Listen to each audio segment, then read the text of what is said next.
Copa আমেরিকার ম্যাচে যেন অবহেলা ব্রাজিলের উপর। একের পর এক সিদ্ধান্ত ব্রাজিলের বিপক্ষে দিয়েছেন রেফারি পেনাল্টি দেননি ব্রাজিলের পক্ষে, এমনকি কর্নার নেওয়ার আগেই রেফারি বাজিয়েছেন ম্যাচ শেষের বাঁশি। এছাড়াও ম্যাচে অনেক সিদ্ধান্ত গেছে ব্রাজিলের বিপক্ষে।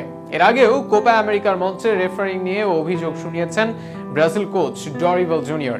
এ যেন কোনো এক জাদুর খেলায় বন্দী কোপা আমেরিকার রেফারিরা। ব্রাজিলের বিপক্ষে রেফারিং নিয়ে বিস্তারিত থাকছে প্রতিবেদনে। ডাগ আউটে ব্রাজিল কোচ ডরিভাল উত্তেজিত হয়ে যাচ্ছিলেন বারবার। কখনো জোরালো আবেদন করেন, কখনো আঙ্গুল উঁচিয়ে দেখান সংকেত।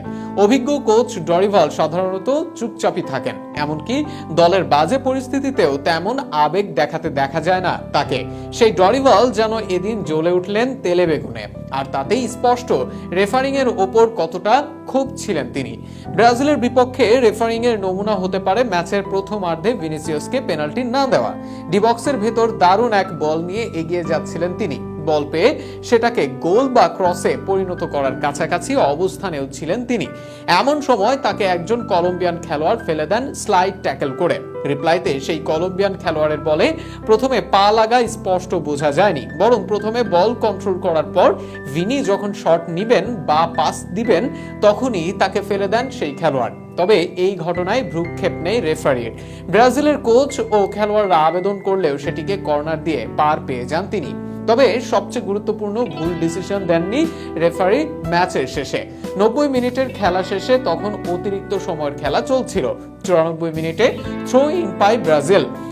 রাফিনিয়ার সেই থ্রো ক্লিয়ার করে ব্রাজিলকে কর্নার এনে দেন কলম্বিয়ান খেলোয়াড়। তবে সেই কর্নার নেওয়ার আগেই রেফারির বাঁশি।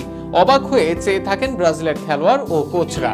ম্যাচ তখন মাত্র 95 মিনিটে পা দিয়েছে, এখনো বল হয়নি বিপদমুক্ত। প্রতিপক্ষের আক্রমণ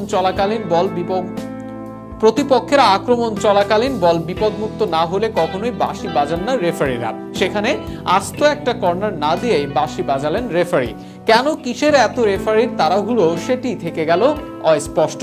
ম্যাচে ভিনিসিয়াসের হলুদ কার্ড নিয়ে অনেকের আছে আলোচনা। তবে এর ঠিক আগেই ব্রাজিলিয়ান উইঙ্গার রদ্রিগোকে আক্রমণের সময় ফাউল করলেও সেখানে বাঁশি বাজাননি রেফারি। ভিনিকে এরপর হলুদ কার্ড দেখানো রেফারি একটু পর এড়িয়ে যান কলম্বিয়ান খেলোয়াড়কে একই কার্ড দেওয়ার ক্ষেত্রে। সেবার জোয়াও গোমেজকে পায়ে মারাত্মক এক ফাউল করলেও তাকে কোনো কার্ড দেননি রেফারি। পুরো ম্যাচে রেফারির এই রকম একের পর এক সিদ্ধান্তে ভুগেছে ব্রাজিল দল। কোস্টারিকার বিপক্ষে ম্যাচেও রেফারিং নিয়ে অসন্তোষের কথা জানিয়েছিলেন কোচ ডরিভাল জুনিয়র।